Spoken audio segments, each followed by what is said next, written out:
welcome to another episode of Tackle and Tactics. Today we are out on the water. I have time, not much is going on. So I just wanted to show you real quick how to bind a hair rig. A simple hair rig in that case, and a few things to obey there. So just stick with me, I'm gonna move the camera over here and explain what I'm doing. Yeah, what I wanted to show you is, as I say, the hair rig.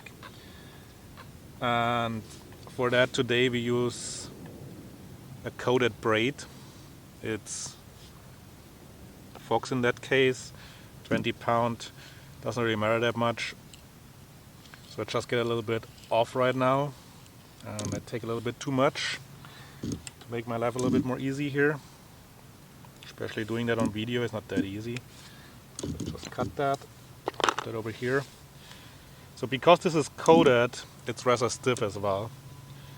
First thing I want to do is the top section, and that's about a good 2 inch, probably a little bit more, 2.5. Just pull it over my scissors to remove the coating. Like that, actually a little bit more, make it probably more like 3 inch. Because I want to get 3 boilies on that, 2 boilies. So I remove the coating on the top section. Now I do a little loop on the top, make your life a little bit more easy. Use your baiting needle. So what I did now is a little loop. Little is relative. Don't make it too small, you just make your life complicated. The other end just cut off.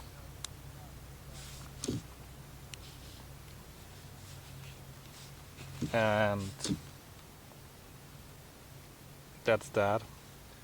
So next thing we want to do is actually get 2 boilies on that little piece of line. So I first use a pop-up here, and then I use a boilie. That one is actually soaked.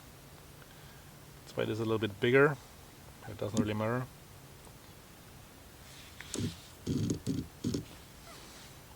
Get it for a little loop.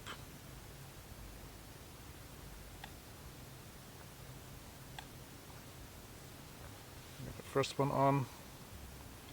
Get the second one on. And then get my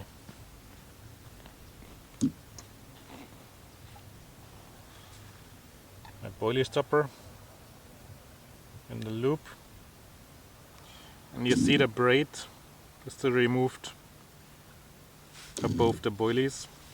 Next thing we use is our hook, small hook, 5/6 in that case, and I was used here too is shrink tube, the smallest I can find. I actually just buy a whole box of that, and the smallest sizes I can find, and then I just cut it. It's cheaper than buying that stuff, specific for carp fishing. So next thing we do is carefully get that over the hook.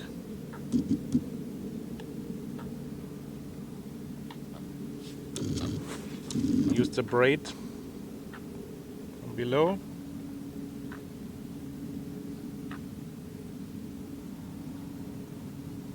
And pull it all up. So what you want to end up, and as we correct that a little bit down now, is a setup like this. I hope you see that. We can adjust it a little bit down too. And then we go for the eye of the hook, towards the front of course, and just go a few times around. Make sure you make it nice and tidy.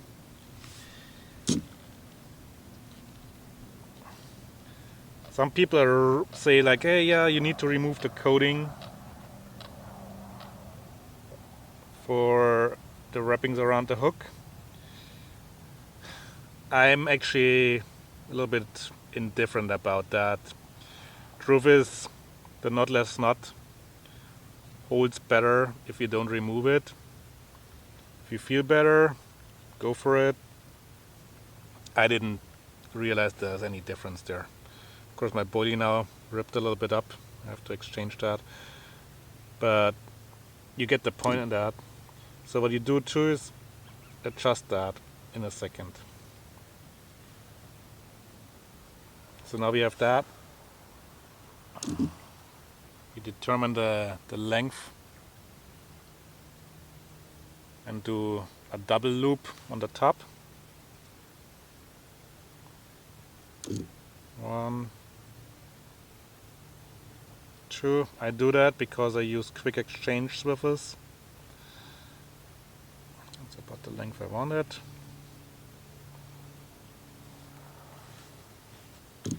Too much side we cut off.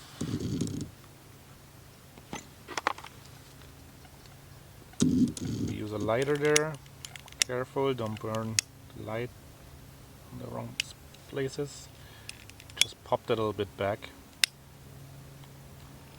just in case it wants to get out. That little pop will stop it. Next thing we do is get hook pullers and pull.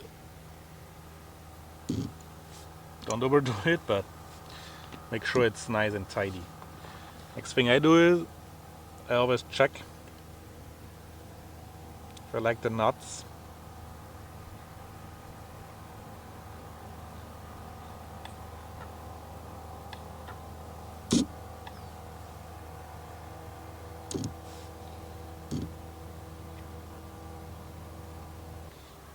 So next thing you can do is, because I used the pop-up,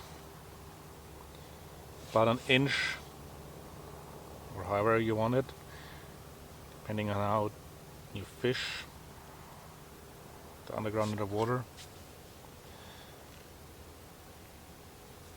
Remove a little bit of the coating so it gives you more flex.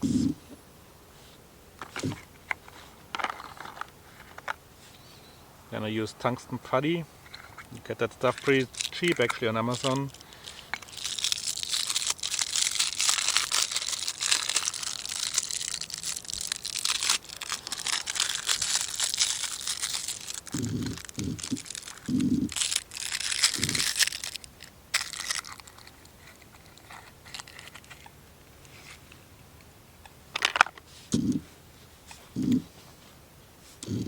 And right underneath that flex area, and then put that around.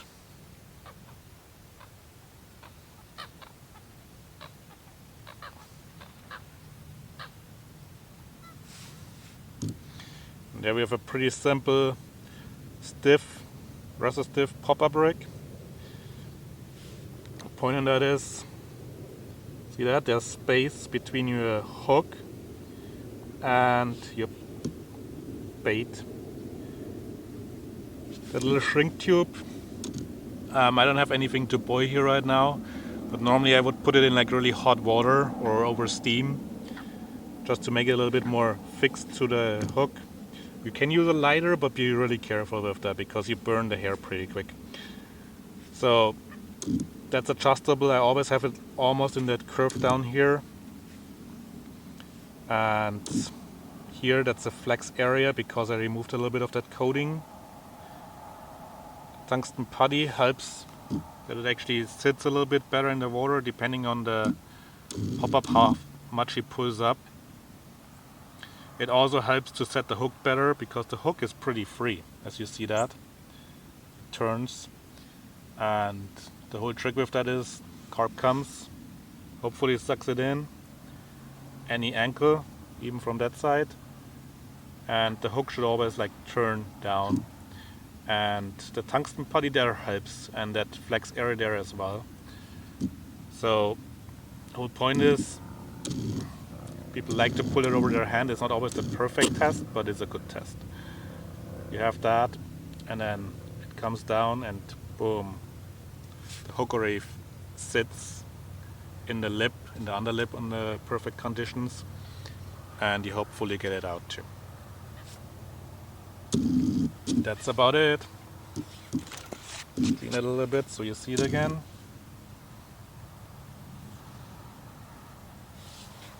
That's it.